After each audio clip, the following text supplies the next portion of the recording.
अब तपाईँ के गर्नु जानु सोध्यो। अब मैले भने बहुराष्ट्रिय राज्य निर्माण गर्छु, त्यसलाई राष्ट्रिय मुक्ति क्रान्ति गर्ने मैले भनिदिएँ। अब भनेपछि आगो लागिहाल्यो यहाँ।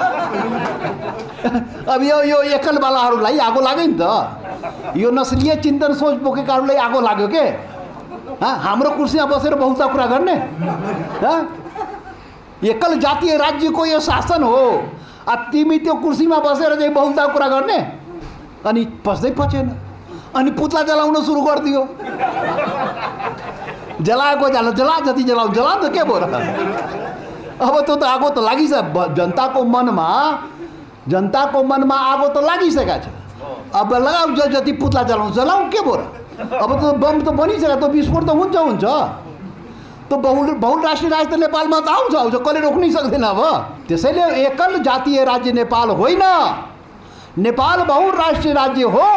नेपाल सबैको हो, सबै मिलेपछि नेपाल बनेको हो। नेपालको शासन र संविधान सोही अनुसार बन्नुपर्छ। त्यसैको लागि हामी इकट्ठा भएका। नेपालमा यो 7औं संविधान हो। एउटा दुईटा होइन, 7वटा संविधान नेपाली जनताले बनाए। अब नेपाली जनताले बनाए, कसले बनाए? 7वटा संविधान नेपालमा बन्यो। त अहिले पनि त्यो संविधानमा हामी खोजिरहेको, खोइ हाम्रो अनुहार त। दुनियाँको सबभन्दा शक्तिशाली राष्ट्र कुन हो? अमेरिका होइन। अमेरिका जस्तो देशले एउटा संविधान बनायो। 250 वर्षदेखि कति छ? 250 वर्ष एउटै संविधान। दुनियाँको शक्तिशाली राष्ट्र भइसक्यो। हामी बहादुर चाहिँ 7वटा संविधान बनाए। त्यसमा अधिकारै छैन। अनि के हो त यो? हो के त? गणतन्त्र ल्यायौँ, पहिचानै छैन, शासनै छैन आफ्नो। के हो कारण? के हो त? एउटा मात्रै कारण हो के। यो ब्यानरमा लेखा छ नि, बहुराष्ट्रिय राज्य रे। बहुराष्ट्रिय राज्य तो बहुराष्ट्रिय राज्य नभएर त्यो भएको के। यो देशको शासन र संविधान एकल राष्ट्रिय राज्यको चिन्तनबाट बनाइन्छ के। एकल राष्ट्रिय राज्य मतलबको एकल जातीय राज्य के। त्यो भाषामा बुझ्ने भाषामा यो देशको शासन र संविधान एकल जातीय चिन्तन र सोचको आधारमा बनाइन्छ र शासन गरिन्छ। बहुलताले भरिएको देश हो यो, सबैको देश हो यो। कुनै एउटै जात, एउटा वर्ग, एउटा समुदायको देशै होइन यो। बनाउँदाखेरि नै त कुरा भनिएको 22-24 राज्य त छँदै थियो, भन्नै पर्दैन, इतिहासमै लेखा हो नि त। एउटा पहिचान थियो नि त्यहाँ त। तो 22-24 राज्यको पहिचान थियो के। अनि आज आएर शासन गर्दाखेरि सबलाई ताकमा राखेर एकल जातीय राज्य चिन्तनको आधारमा नेपालमा शासन भइरहेको छ। र नेपालमा पनि यो पहिचान, यो डिग्निटीको सवालहरू उठेको। यो किन उठेको? पहिचानको सवाल किन उठेको? यो शासनसँग सम्बन्धित सवाल हो। 18औं सदीमा फ्रान्सको राज्य क्रान्तिमा भनिएकै थियो नि त, शासनको 3वटा आधार हुनुपर्छ। समानता, स्वतन्त्रता र आत्मगौरव। मानवको आत्मगौरव शासनमा हुनुपर्छ र आत्मगौरव त पहिचानसँग सम्बन्ध राख्दछ। उसको डिग्निटी, उसको नेसनालिटीसँग सम्बन्ध राख्दछ। त्यो चाहिँ उसको इथनिसिटीसँग सम्बन्ध राख्दछ। नेपालमा पनि नेपाल निर्माण भयो आज 270 वर्ष पहिले। नेपाल निर्माण कसरी भयो त? समस्या हो कहाँ त? नेपाल र नेपालीको समस्या हो के त? नेपाल जुन बन्यो, निर्माण भयो, त कसरी निर्माण भयो? उही एकल जातीय राज्य थियो नेपाल, एकल राष्ट्रिय राज्य थियो नेपाल। नेपाल जुन भूभाग, नेपालको जुन आज सीमा हो, भूभाग हो, तो भूभागमा बस्ने सम्पूर्ण नेपालीहरू एकल जातीय थिए त? के थियो त? एउटै इथनिसिटीका जमात थिए त? एउटै पहिचान भएका जनता थिए त? थिएन। नेपालको निर्माण हुँदाखेरि राजा पृथ्वीनारायण शाहले 270 वर्ष पहिले नेपाल निर्माण गर्दाखेरि त्यो निर्माण हुनुभन्दा पहिले यो भूभागभित्र जति यो नेपाल सरहदभित्र परे आफ्नै पहिचानका थिए, आफ्नै इथनिसिटीहरू थिए, जमातहरू थिए, डिग्निटीहरू थिए, सबको डिग्निटी आफै थिए। 22-24 हामीले सुनेकै इतिहासमा पढेकै हो नि त। 22-24बाट विभिन्न राज्यहरू थियो, नेसनालिटीहरू थियो, समुदायहरू थियो, इथनिसिटीहरू थियो। त्यो नाउँ पहिचानको नाउँमा शासन भइरहेको थियो नेपालमा। र पृथ्वीनारायण शाहले एकीकरण गरे। अब एकीकरण गर्दाखेरि के कसरी भयो त्यो आफ्नो ठाउँमा छ होला, फेरि विभिन्न तरहको वितर्क वाद विवाद होला, त्यसमा नजाउँ। तर भन्न खोजा के भने आजको जुन नेपाल हो त्यो नेपाल एकल जातीय होइन। यो 22-24 लगायत हिमाल पहाड तराई मधेसमा विभिन्न राज्यहरू थिए र विभिन्न पहिचान भएका राज्यहरू थिए। त्यो सबैलाई नेपालमा एकीकृत गरेर नेपाल बनाइयो। यो सुखद पक्ष हो। तो बनाइएपछि आज हामी नेपाली भएका हौँ। हाम्रो एउटा अन्तर्राष्ट्रिय परिभाषा अनुसारको नेपाली राष्ट्रियता हामीले त्यसबाट प्राप्त गरेका हौँ। यो हाम्रो सौभाग्य हो। हामी नेपाली भयौँ र नेपालीको नाउँमा सारा दुनियाँमा पहिचान परिचय हामी स्थापित गर्ने सौभाग्य पायौँ। यो हाम्रो लागि गौरवको विषय हो। तर शासनको कुरा गर्दाखेरि त्यहाँ विवाद भयो। शासनको कुरा गर्दाखेरि कस्तो भयो भने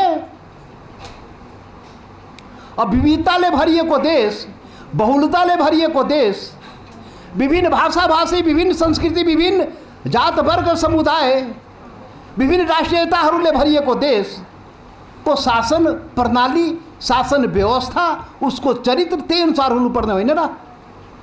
त्यो अनुसार भइदिएन। नेपालको समस्या भनेको त्यो।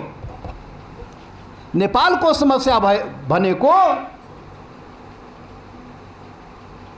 सबैको पहिचान मेटाउने प्रयास चाहिँ भइरहेको, सबैको अस्तित्व मेटाउने प्रयास भइरहेको, सबैको मान सम्मान र स्वाभिमान मेटाउने, त्यसमा आक्रमण गर्ने प्रयास भइरहेको। यो त कसरी बर्दाश्त? यो त 18औं सदीमै मानवीय शक्तिबाट शासन हुँदाखेरि आत्मगौरव भनेको मूल सिद्धान्त त्यसलाई अपनाइराख्नुपर्छ है। शासन गर्दाखेरि मानवको आत्मगौरवलाई इन्कार गर्यो भने हुँदैन। त्यति बेला नै स्वीकार गरियो कुरा हो नि त। अनि आज आएर नेपालमा शासन गर्दाखेरि त्यो डिग्निटीलाई इन्कार गरिएको छ नि त। त्यसलाई यो तामाङको के डिग्निटी हो त इन्कार गरियो नि त। मगरको के डिग्निटी हो त इन्कार गरियो नि त। तो थारूको के डिग्निटी इन्कार गरियो नि त। तो नेवारको के डिग्निटी इन्कार गरियो नि त। तो मधेसको त इन्कार गरियो नि त। अनि कसरी हुन्छ त? नेपालको शासनमा शासन पद्धति, शासन प्रक्रिया र शासनको चरित्र यो विविधता हुनु परेन र? बहुलता हुनु परेन? अहिले तपाईँ सुन्नुभयो नेपाल निर्माण हुँदाखेरि त्यति बेला 18औं सदीको कुरा हो। पृथ्वीनारायण शाहले नेपाल बनाउँदाखेरि भने त्यति बेला आफ्नै भाषामा भने।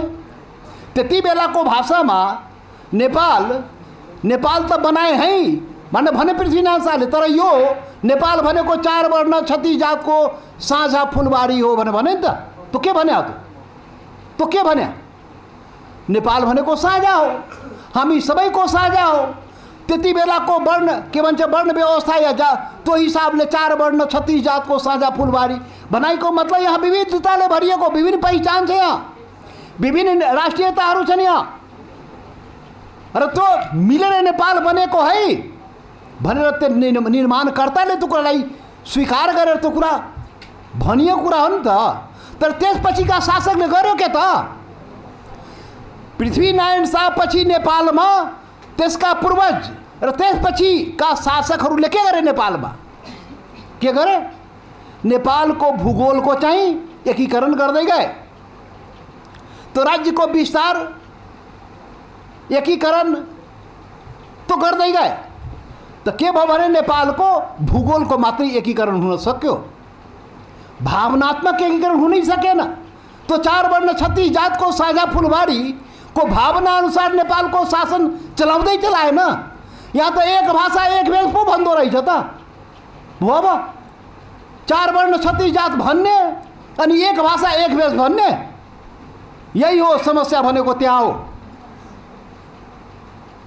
हिमाल पहाड तराई मधेसमा बसोबास गर्ने नागरिकको आफ्नै पहिचान, आफ्नै विभिन्न इथनिसिटीहरू छन्, राष्ट्रियताहरू छन्। त्यसलाई सम्बोधन गर्ने प्रयास गरिएन। त नेपालको समस्या भनेको त्यो शासन र संविधान के आधारमा सञ्चालन हुन्छ। दुनियाँमा शासन र संविधान के भन्छ भने दुनियाँको शासन संविधानको आधारमा सञ्चालन हुँदो रहेछ।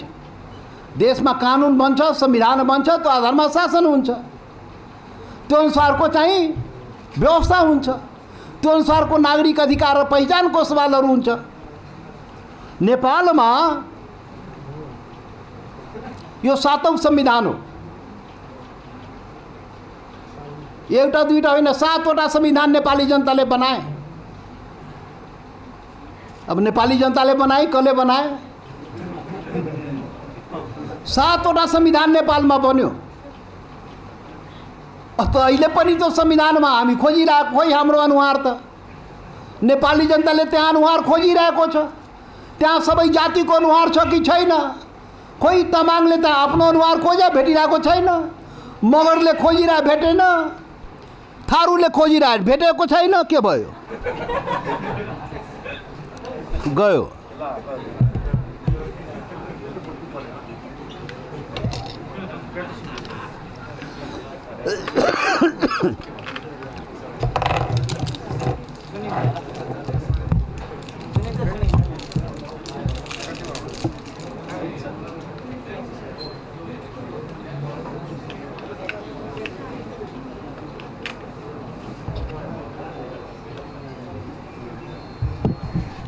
अनि त्यो संविधानमा सबैले आफ्नो पहिचान र अधिकार खोजिरहेको छ, पाइरहेको छैन।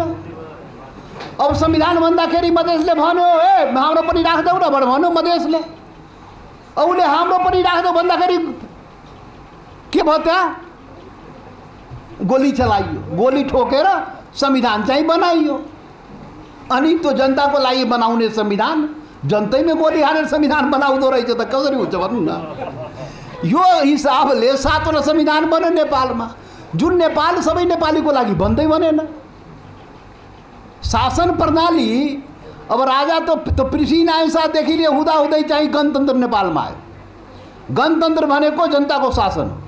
दुनियाँको सबभन्दा राम्रो व्यवस्था भन्छु नि गणतन्त्रलाई। यो गणतान्त्रिक व्यवस्थामा पनि त्यो जनताले हाम्रो शासन भएन भनेर कराइरहेछ। यो के हो?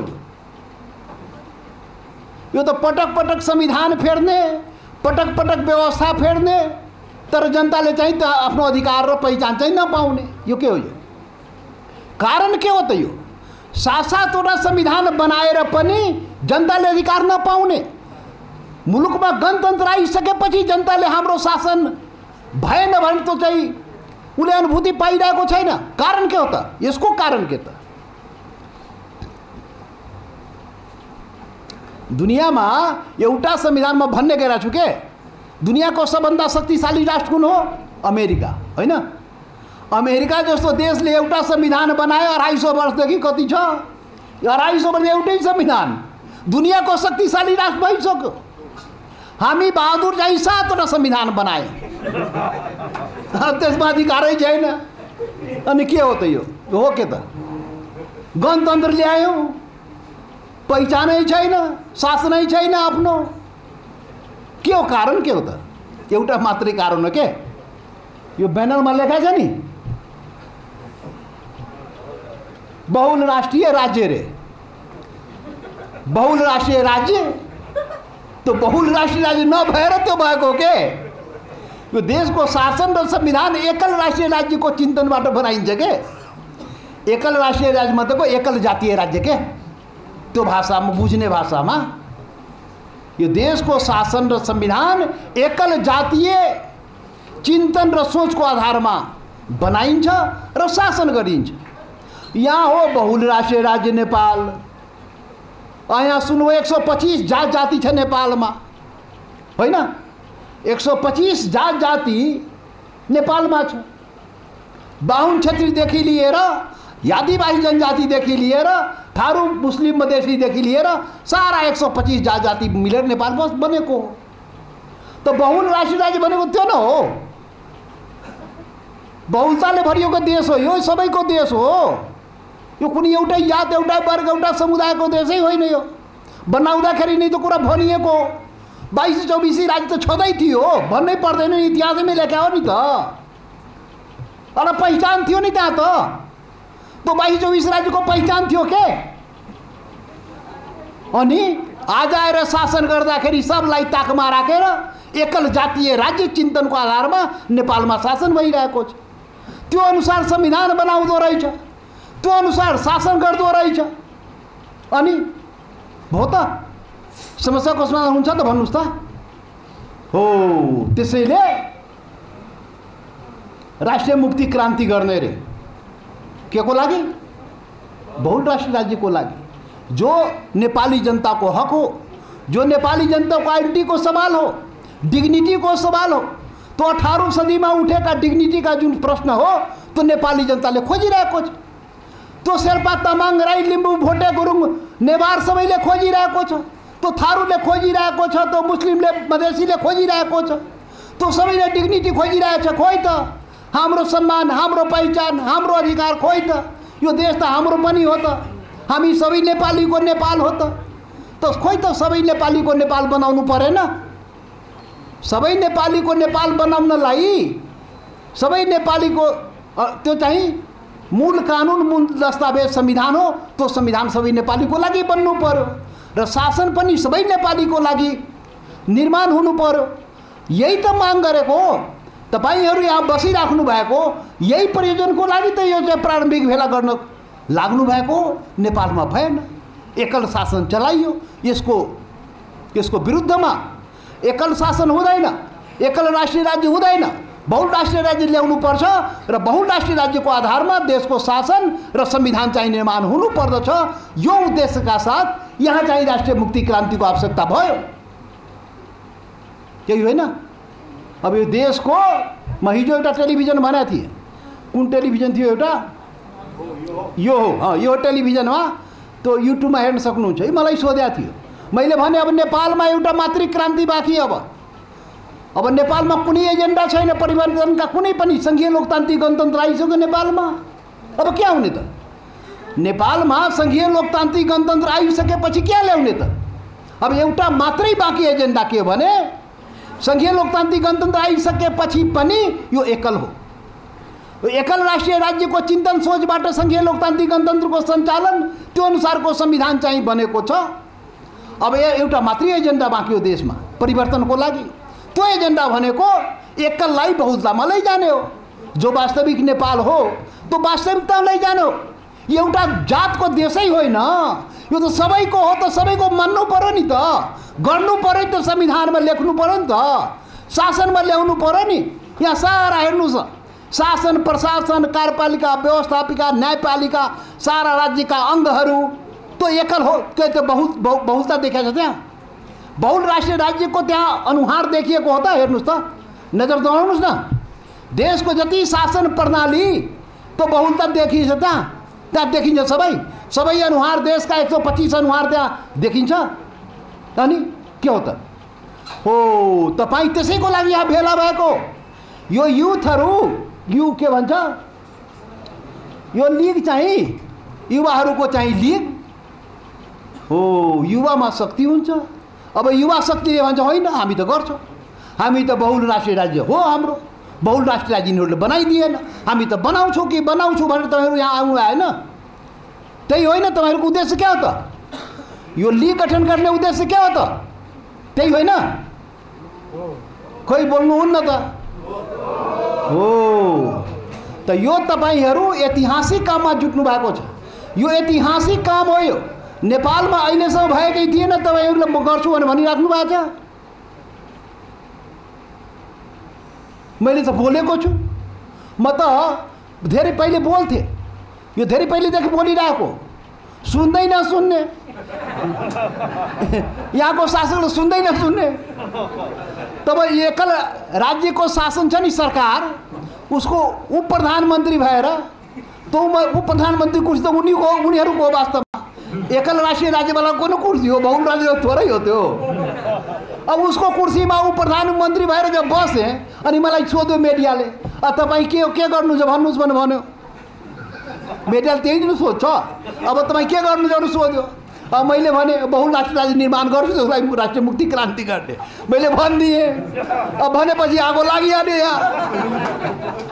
अब यो एकलवालाहरूलाई आगो लाग्यो नि त, यो नस्लीय चिन्तन सोच बोकेकाहरूलाई आगो लाग्यो के। हाम्रो कुर्सीमा बसेर बहुलता कुरा गर्ने,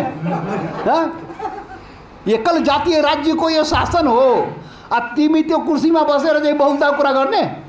अनि पस्दै पचेन, अनि पुतला जलाउन सुरु गरिदियो। जलाएको जला जति जलाउ जलाउनु के भयो र। अब त्यो त आगो त लागिसक्यो जनताको मनमा आगो त लागिसकेको छ।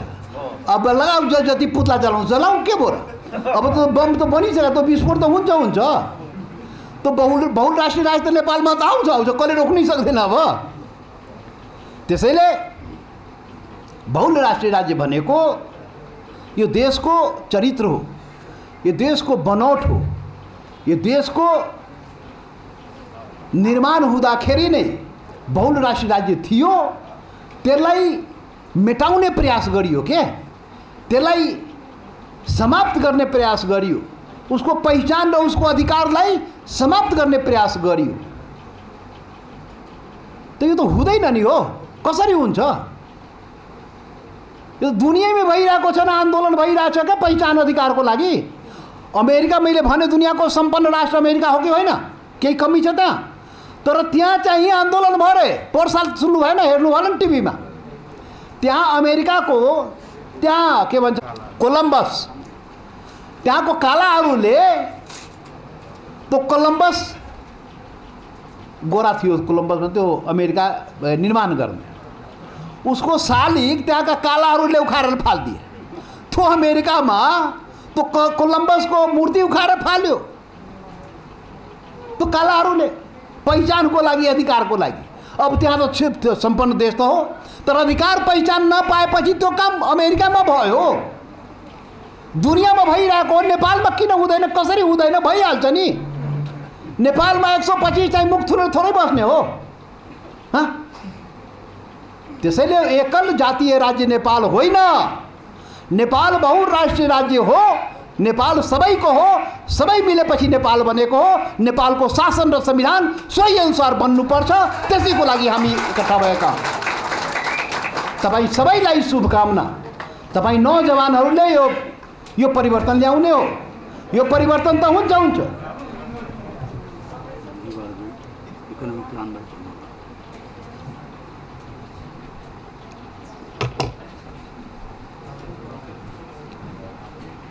यो अभिभारा, यो राष्ट्रिय मुक्ति क्रान्ति नौजवानले नै गर्ने हो। अब बुढाले त तपाईँले राय सल्लाह न देला हो, बाबुआमाले त राय सल्लाह न देदा। अब नौजवानहरूले नै आन्दोलन गर्ने हो। दुनियाँको कुनै पनि परिवर्तन नौजवानले गरेको, सङ्घर्ष आन्दोलन नौजवानले गर्ने हो। त्यसैले युथहरूले नै गर्ने हो। नौजवानहरू नै यो राष्ट्रिय मुक्ति आन्दोलनको अगुवाई गर्नुपर्छ। हाम्रो नेपाल हामी सबैको नेपालीको नेपाल हो। हामी सबैको पहिचान स्थापित हुनुपर्छ। हामी सबैको अधिकार, हामी सबैको पहिचान संविधानमा लेखिनुपर्छ। सोही अनुसारको शासन नेपालमा चलिनु पर्दछ। त्यसको लागि अन्तिम आन्दोलन नेपालमा, अब अन्तिम आन्दोलन एउटा मात्रै आन्दोलन बाँकी हो, त्यो बहुल राष्ट्रिय राज्य स्थापनाको लागि राष्ट्रिय मुक्ति आन्दोलन एउटा मात्रै बाँकी छ।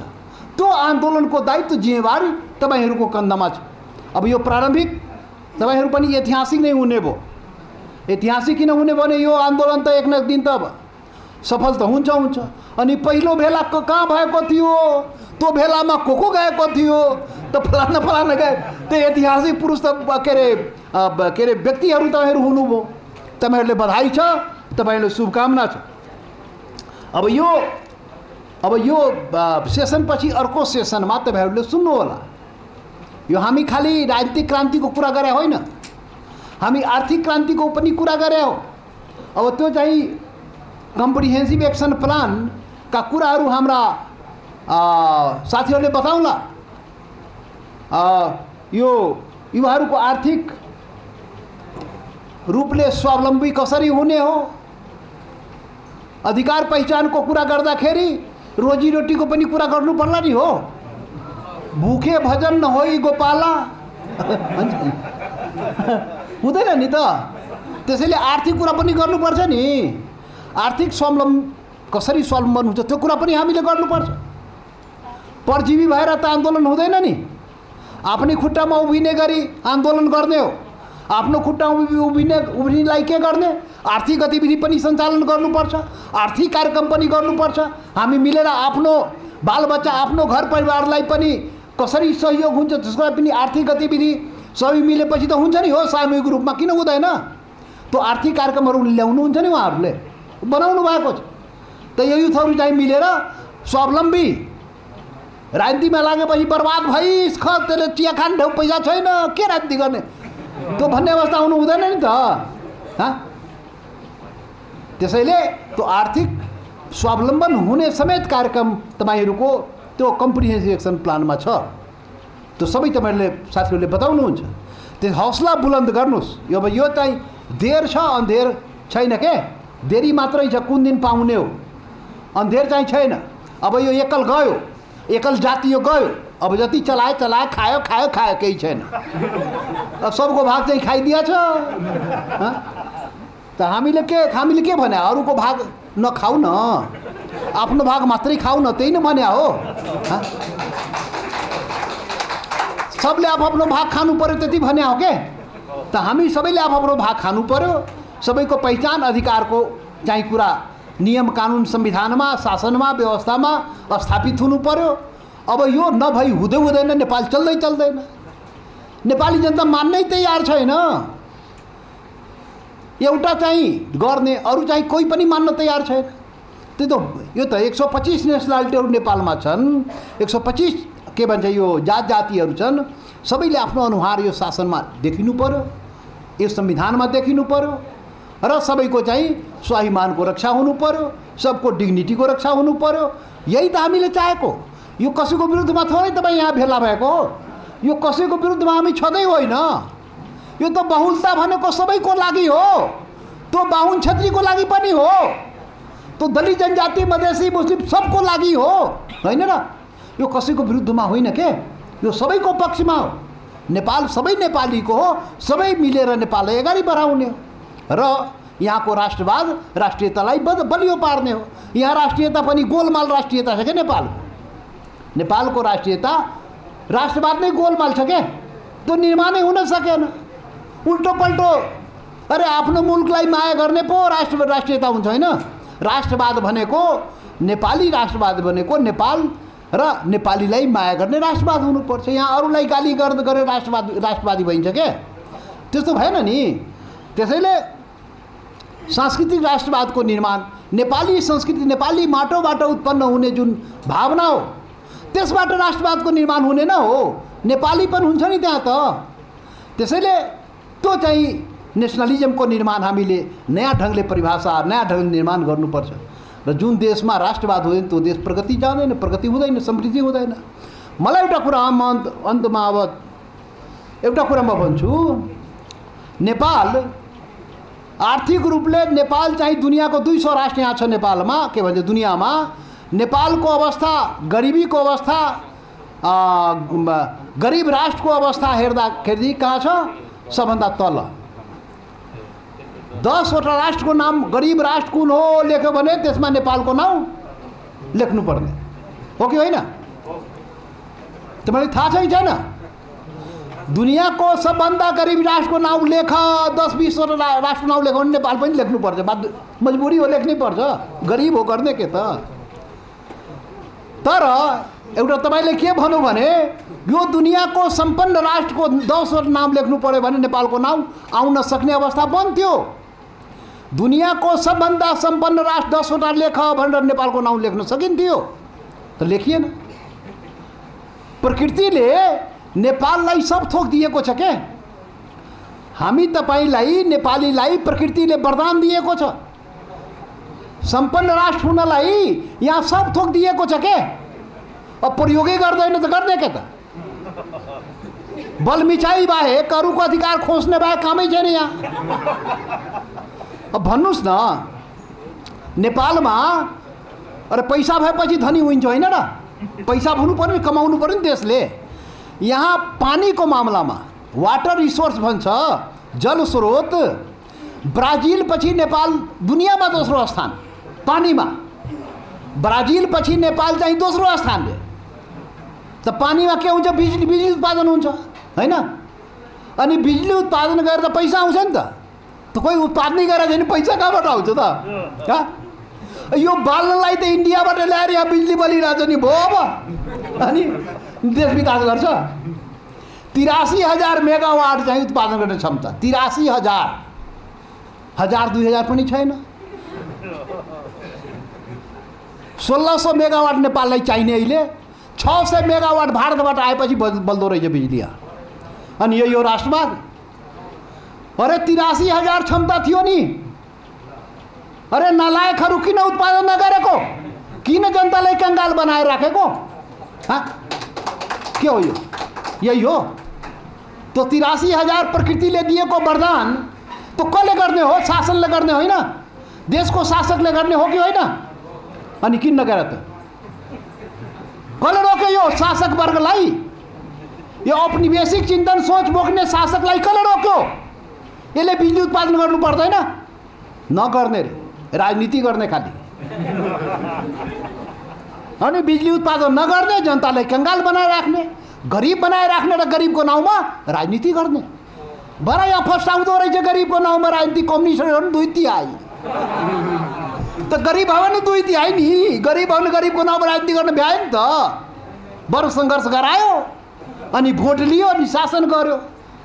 अनि तो बिजुली उत्पादन हो त सम्पन्न भइहाल्छ, धनी भइहाल्छ। अनि बडो सङ्घर्ष हुन्छ त देशमा? हुँदैन। अनि राजनीति कसरी हुन्छ भन्नुहोस् त? राजनीति नै समाप्त भइहाल्छ नि। त राजनीति जोगाउनलाई जुन जनतालाई कंगाल बनाएर राख, यही धन्दा भइरहेको छ नेपालमा। गर्ने के? यही हो। नेपालमा मैले बिजुलीको कुरा गरेँ। अब यो कृषि प्रधान देश भनेको छ हाम्रो। के कृषि प्रधान? सारा जनता कृषिमा आधारित। त्यो खेतमा पानी पुग्नै सकेको छैन। त्यत्रो पानी छ नेपालमा, अब सिँचाइको लागि पानी नै पुगेन। अनि भयो अब कसरी देश विकास गर्छ हो? पर्यटन यहाँ दुनियाँको सबभन्दा सुन्दर देश भन्छ। त्यो के भन्छ? स्विट्जरल्यान्ड। म भन्छु त्यो स्विट्जरल्यान्डमा त गएको छु। त्यो स्विट्जरल्यान्ड भन्दा पनि सुन्दर देश नेपाल हो के। प्रत्येक पाइलामा पर्यटन छ नेपालमा, प्रत्येक स्टेपमा। नेपाल यस्तो देश हो जहाँ 2 घण्टामा 3वटा क्लाइमेट पाउँछ के। दुनियाँमा म अस्ट्रेलिया गएको थिएँ। एउटा क्लाइमेटबाट अर्को क्लाइमेट जान 8 घण्टा फ्लाइटले। हवाई जहाजबाट 8 घण्टा उड्यो भने एउटा गर्मी ठाउँबाट ठन्डा ठाउँमा जान पाउने अस्ट्रेलियामा। नेपालमा त 2 घण्टामा 3वटा क्लाइमेट पाउँछ हो। तपाईँ उता जानुभएको छ विराटनगर के धरानतिर? त्यहाँ हेर्नुहोस् त विराटनगर कति गर्मी ठाउँ हो। त्यहाँबाट विराटनगरबाट त्यहाँ धरान आउँदाखेरि 1 घण्टा लाग्छ। अलिकति शीतल हुन्छ। अनि त्यो के अरे धरानबाट माथि भेरेटार के ठाउँ रे? भेरेटार होइन, त्यहाँ पुग्ने 1 घण्टा लाग्छ। अनि त्यहाँ एकदम चिसो। 2 घण्टामा 3वटा क्लाइमेट भएन? खोइ प्रचार गरे त। अरे दुनियाँको पर्यटन त्यहाँ हुरुक्क हुन्छ नि आउनलाई यहाँ। अनि प्रचारै हुँदैन, अनि सुविधै प्रदान हुँदैन। अनि त्यो भौतिक पूर्वाधार तयार हुनु पर्यो नि पर्यटनको लागि। खोइ त यति पर्यटन छ नेपालमा। प्रत्येक पाइला, प्रत्येक डाँडा चाहिँ रिसोर्ट बन्दैन। टुरिज्मबाट यति फेरि चीन र भारतको बीचमा कति पपुलेसन रे? दुनियाँको सबभन्दा बढी पपुलेसन भारत र चीनको। 300 करोड होइन, त्योभन्दा माथि 3 अरबभन्दा माथि पपुलेसन भएको देशको 5-10% मात्रै पर्यटन यहाँ नेपालमा आयो भने पैसा राख्ने ठाउँ हुन्छ? त्यो सबभन्दा सस्तो पर्यटन उनीहरूको लागि यही न हो। त्यो अमेरिका जापान जानुभन्दा त नेपाल, स्विजरल्यान्ड जानुभन्दा नेपाल, त्यो चिनिया र त्यो भारतीय आयो भने त्यहाँ सबभन्दा सस्तो पर्यटन हो नि तिनीहरूको लागि। त हामी त पैसा हुन्थ्यो नि त, खोइ त हुँदैन, विकासै हुँदैन पर्यटनको, अनि गर्ने के त? दुनियाँको सबभन्दा के हुन्छ भने यो सगरमाथा नेपालमै होइन, दुनियाँमा सब सगरमाथा कतै छ? सर्वोच्च सगरमाथा नेपालमै छ। बुद्ध जन्मा देश नेपाल हो फेरि, दुनियाँको आकर्षणको केन्द्र त हो नि हो, खोइ त? माता जानकी माताको धर्मस्थल त्यहाँ जनक छ नि त, खोइ त? भनाइको मतलब के भने प्रकृतिले सब वरदान दिएको छ के, तर 50 लाख नौजवान रोजीरोटी खोजीमा आफ्नो घरद्वार देश छोडेर त मलेसिया, कतार, त गल्फकन्ट्री जानुपर्ने, अनि दैनिक रूपमा 50औं लाख चाहिँ बक्सामा भरेर आउनुपर्ने नेपालमा। यही हो, यसैको लागि शासन हुन्छ, यसैको लागि संविधान हो। के हो त? नेपालमा भइरहेको के यही भइरहेको होइन हो? नेपालको समस्या भनेको त्यहाँ हो। त्यसैले नेपाल जुन समृद्धिको बाटोमा जानुपर्ने समृद्धितर्फ पनि गएन। नारा लाउँछ खालि यो केपी ओलीले, सुखी नेपाल, के रे के नारा लाउँछ? सुखी नेपाली समृद्ध नेपाल, खालि नारा लाउँछ। दुखी नेपाली विपन्न नेपाल भइरहेको छ, अनि नारा चाहिँ सुखी नेपाली समृद्ध नेपाल। काम कुरो एकातिर, कुम्लो बोकी ठिमीतिर। यस्तै हो यहाँ त। यो शासक वर्गको चरित्र हो के? एकल राष्ट्रिय राज्यको चरित्र यही हो।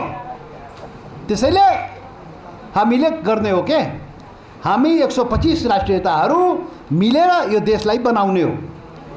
र यो देश तब बन्छ जब यो देश बहुराष्ट्रिय राज्यको रूपमा स्थापित हुन्छ र यसको लागि राष्ट्रिय मुक्ति क्रान्ति जब सफल हुन्छ, हाम्रो लक्ष्य चाहिँ त्यति बेला सफल भएको हुन्छ। ल, तपाईँ सबैलाई बहुत बहुत शुभकामना, बहुत बहुत धन्यवाद।